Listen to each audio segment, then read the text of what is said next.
Apple just dropped the iPhone 17 lineup yesterday, including the new super thin iPhone Air. And honestly, got me thinking about how Apple used to change things with every release, compared to how consistent things feel now.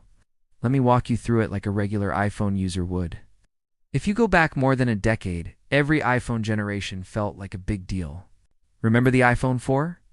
That was when Apple introduced that flat glass design with the steel band. Looked and felt completely different from the iPhone 3GS. Then the iPhone 5 stretched the screen taller for the first time. People actually noticed the difference right away. Then came the iPhone 6 and 6 Plus, where Apple went big with larger displays.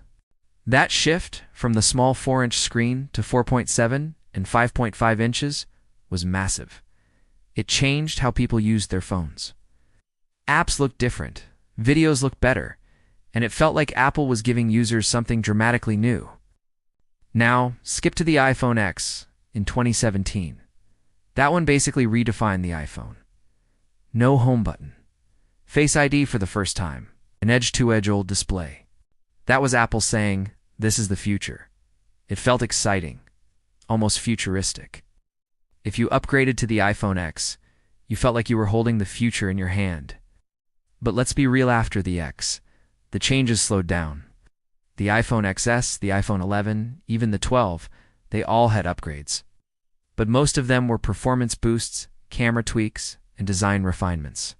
Don't get me wrong, the iPhone 12's flat edges are a nice throwback to the iPhone 4 and 5 era, but it wasn't the same kind of leap as going from the iPhone 7 to the iPhone X, and this is where we are now.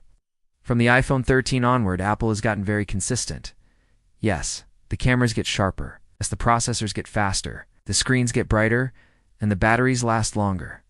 But if you look at an iPhone 13, 14, 15, 16, and now the new 17, they look and feel very similar.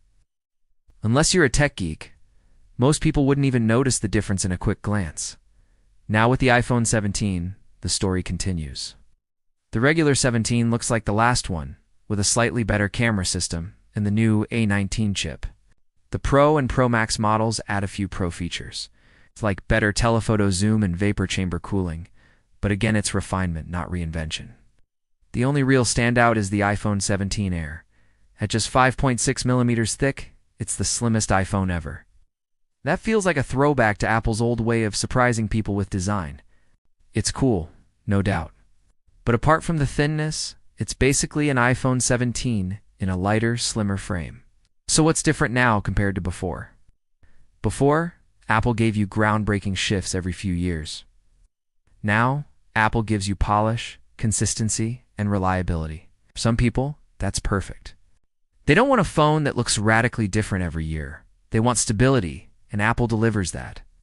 For others, it feels a little boring. It's like, okay, my iPhone 15 still works great. Why should I upgrade to the 17? And that's the point. It isn't trying to make you upgrade every single year anymore. I know people hold on to their iPhones for 3, 4, even 5 years. Think of it this way. If the iPhone X was a huge plot twist in the story, the last few years are more like steady chapters building on the same theme. Each one adds a little, but none of them flips the script, and that's the pattern. Apple went from bold reinvention to careful refinement. The question for us as consumers is whether we value consistency over excitement. Do we want something that looks familiar and works reliably, or do we miss the thrill of unboxing an iPhone that feels completely new? Personally, I think the iPhone 17 lineup shows where Apple is heading. They'll keep refining what works, making small but important changes, better chips, maybe new materials. So, if you're someone with an iPhone 14 or 15, you probably don't need to upgrade. If you're on an older phone, like the 11 or 12, the 17 might feel like a big leap in speed, battery, and features. And if you're just a fan of slim, stylish designs, the iPhone 17 Air is probably the one that will catch your eye. In short, before Apple was about revolution, now it's about evolution. And whether you find that exciting or boring depends on how you see it.